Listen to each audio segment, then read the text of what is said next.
US-Russia Wow. summit in Saudi Arabia. Okay, we're just going to go in this article. We're just going to go over the first paragraph. If you want to get the whole article, whole paragraph, a whole article, sorry, and all of the definitions associated, the PDF is in the description, as Dan mentioned. But let's get into the first paragraph. Here we go. In a significant development, one more time. In a significant diplomatic development, the United States and Russia convened a summit in Riyadh, Saudi Arabia, on February 18th, 2025, to discuss potential resolutions to the ongoing conflict in Ukraine. Notably, Ukrainian representatives were absent from the talks, leading to heightened tensions between the US and Ukraine. President Donald Trump criticized Ukrainian President Vladimir Zelensky, referring to him as a dictator without elections, while Zelensky accused Trump of being in a disinformation bubble. The summit laid the groundwork for a possible future meeting between the presidents Trump and Vladimir Putin. Okay, I hashed up a few of those pronunciations. Well, I think we got there in the end, mate. We did get there in the end. So I'm guessing you've heard about this news. Yeah, I heard from some of my Ukrainian students that I work with. Yeah, kind of crazy, isn't it? It's an interesting development, that's for sure. Let's get into some tricky pronunciation whilst we're here, though. I went over and tried my best with some of it as well. But as we can see, if we look, let's have a look at this word, development, loop. Watch out for that, development. And then we have also here, Ukraine. I want to introduce this because I know a lot of people who say Ukraine or Ukraina, I've heard. Ukraine is also a tricky one. Then we also have criticized. And one more that I'm going to pick out for you is accused. Okay, so watch out for those. But let's get into some definitions, shall we? So, what do you think about convened, Dan? Yeah, so to convene, right? Like make a meeting, basically, innit?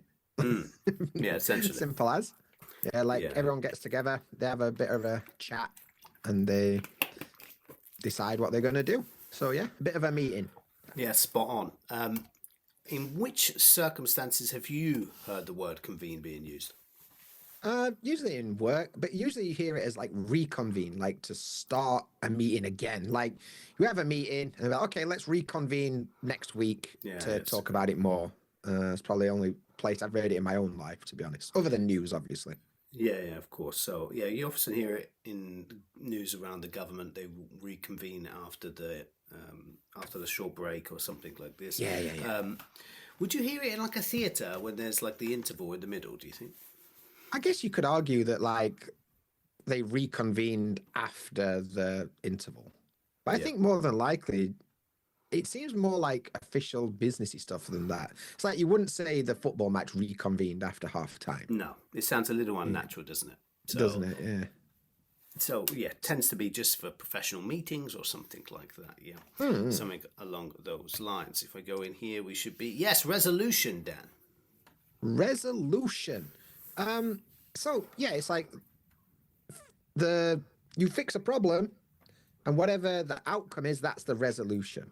It comes from the verb resolve, as in to fix, to solve. Spot on. So what have you resolved recently? Any burning issues in your life that you've been resolving? No, I just seem to create more issues, to be honest. No resolutions, just more problems, yeah? No. But I mean, the one that you hear all the time is like New Year's resolution, isn't it? Like, that's the big one that you hear all the time. Another great example, that's right, yeah. So resolution, quite a useful word. I mean, you wouldn't necessarily use it. It's the interesting part between like listening to news or reading news versus talk. You'd probably just say solve, wouldn't you? To be honest. Yeah, or solution is probably a word that solution, would come up, solve something, or come up with a solution. Yeah, exactly. So it's an interesting one. How about tension? Tension was in there as well. Yeah. When you've got two blokes, one's in an Arsenal shirt and the other one's in a Tottenham shirt, and they're talking about how many Premier Leagues they've won, there's bound to be a bit of tension, isn't there? Yeah. Definitely so, 100%. Tottenham, forever searching, yeah, for sure. No, But basically, it's two different people that have got some kind of hostility towards each other.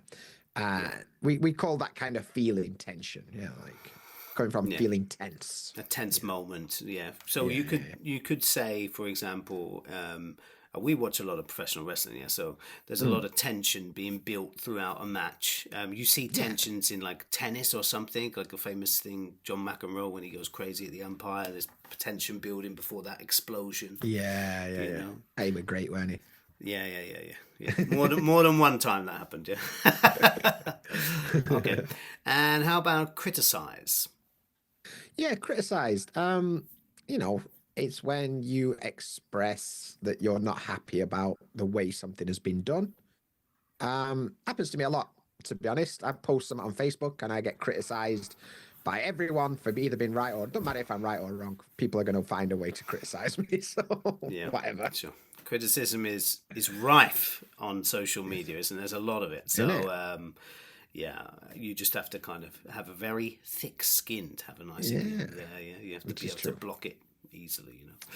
Or Yeah. just don't read it. That's How about constructive criticism, though? yeah, that's fair enough. Because like, if it's like this is not good, but you know, I think you could do it better, and this is what I think is the problem, and help you solve it. Cool.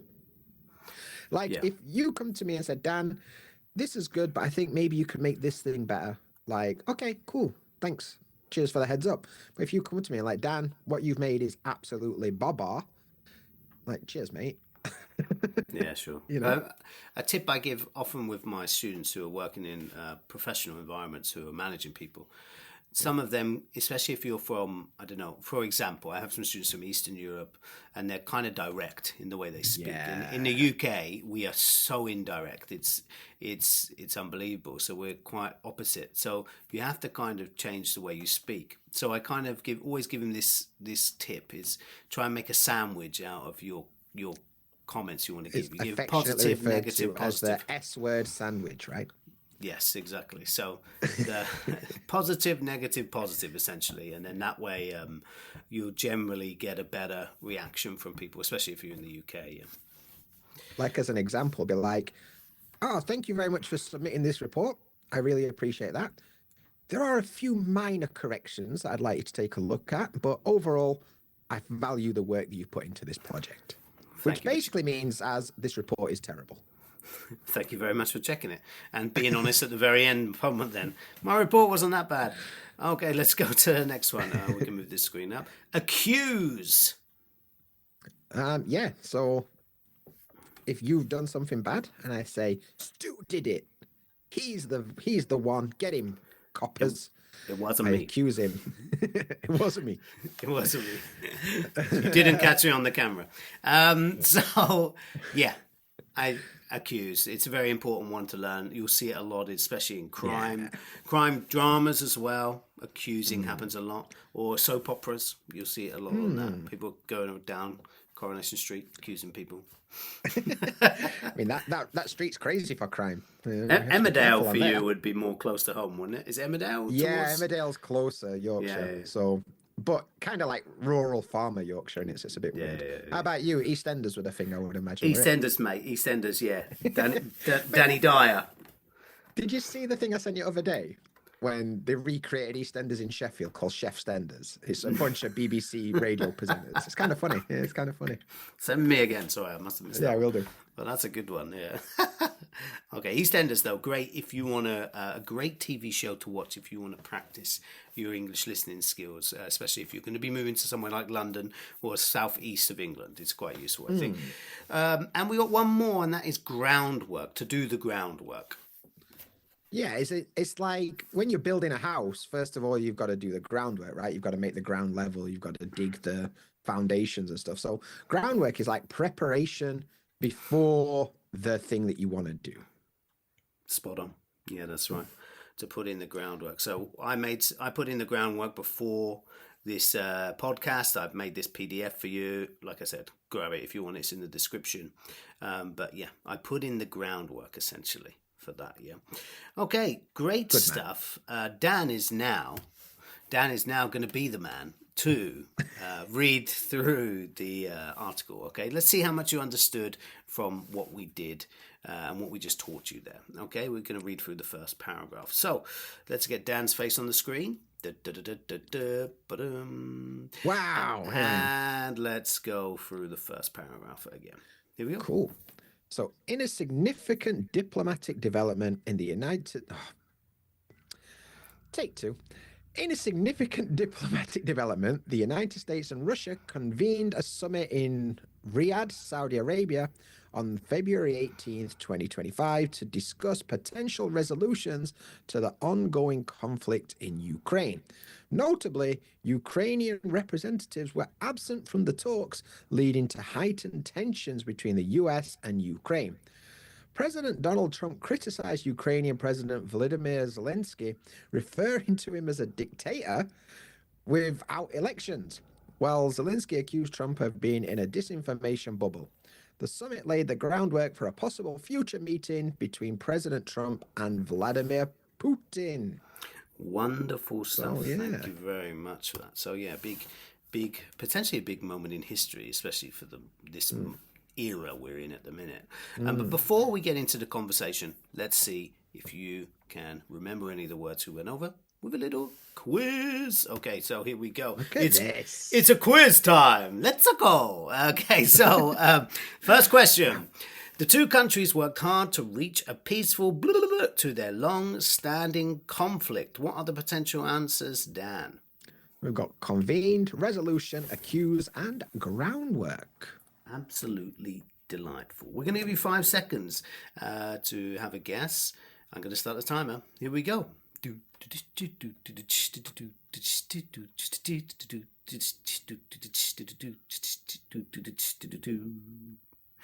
And Dan, what is the answer? The answer is? The correct answer is resolution. The two countries worked hard to reach a peaceful resolution to their long-standing conflict. Yeah, that's right. Okay, Dan, it is your turn. Here we go. So the Prime Minister was by the opposition for his handling of the crisis. What are the options? The options are criticised, tensions, convened, groundwork. Okay, so 5 seconds.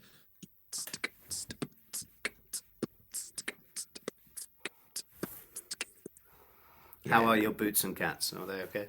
Boots and cats and caterpillars and all that stuff. Okay. So the answer is criticised. Lovely stuff. Yeah. So the Prime Minister was criticised by the opposition for his handling of the crisis, which is par for the course, isn't it, these days? It is indeed. Okay, wonderful stuff. Back to us here. Now, let's talk about it a little bit. What do you think? I mean, like you said, you've got some students in the UK who are Ukrainian. Also, I do as well. It's tough for them. Like, I mean, let's put what's happening to one side. Like, you know, you moved from the Ukraine to the UK because your country's at war, and I've now been like 3 years, and you finally start to feel settled into your life, and then suddenly everything's upheaved again, like going back to a previous episode. Upheaval, yeah, like it must be really hard for people. Like they don't know where they're going to be in 3 months. Like it must be hard to live like that. So first of all, I feel sorry for like the people that are being affected, right? Yeah. And I don't know, like it seems a bit weird that Donald Trump and Vladimir Putin are meeting about solving a war that's not between America and Russia, it's between America and Ukraine. So I don't know, it seems a bit weird. What do you think? I guess that that is inevitable. I think the first step is for them to meet. I mean, I think the media has blown it up a little bit out of proportion in my guess, because if you had an argument with someone, you really hated them, the first person you're going to talk to isn't necessarily them, is it? You're going to talk to someone else someone might be coming as a mediator, mightn't they? Mm-hmm. And I assume that that's really what's happening in this situation. Is US is trying to be a mediator. Now, I agree that some of the stuff he says is definitely not the right way to go about things. But if we take him out of the context and what he says, I think he's just being a mediator between the two sides before eventually they come together to set up some kind of agreement, which hopefully ends the war, which is the most important thing. Yeah, I think like ending the war is number one, but Donald Trump, man, he's just a weird guy. Like, why? Like, Ukrainian president's a dictator suddenly, and like Donald Trump's got a clean slate when it comes to political things, and like we've got Putin there who's like apparently now totally cool, and like I just don't get it. Like, it just seems like a weird 180 in the rhetoric that people are using. So I don't know. Yeah, we talked about it many times in previous episodes. I watched a lot of American media, and the way the media spins the narrative is kind of crazy. Spins means like changes the narrative to match what you want it to be. Yeah. Changes the information.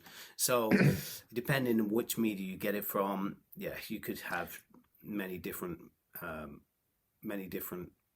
Versions of the truth. outlooks, yeah, on the truth, you know, in their own versions of propaganda. But it is, he definitely says the wrong thing at times, that's for sure. And we can only wait and see. Like I said to you in the previous episode, if both wars stop, it's been successful. His term, whatever happens after that, as long as he doesn't start anymore, because it's just there's just been too many deaths, in my opinion. So yeah, I mean, no war is like literally the thing, right? But like, yeah, we're in a privileged position that we never had to experience anything like that. We've got no idea what it must be like. But yeah, just kind of the whole thing just bizarre. I just want it to be over and done with, and I want people to go back to not living in fear, to be honest. Let me put it to you this way, though. When there's a big declaration signed in history, you don't ever hear about any of this stuff that we're talking about right now. So this could have happened. Cleanse it, right? Yeah, exactly. So people will just remember the landmark when it eventually happens, where the war ends. So I think that all of this nonsense that's happening, even if he says the wrong thing or something, it blows over, doesn't it? Eventually, it won't be. We won't even be talking about it in the future, I guess. So yeah. So we've managed to pick apart all the difficult vocabulary in this news article that was all about the Russia and US summit in Saudi Arabia. But did you hear the news story about the bad wait times in the UK at hospitals? We've also picked apart that vocabulary for you. It's in this video right here.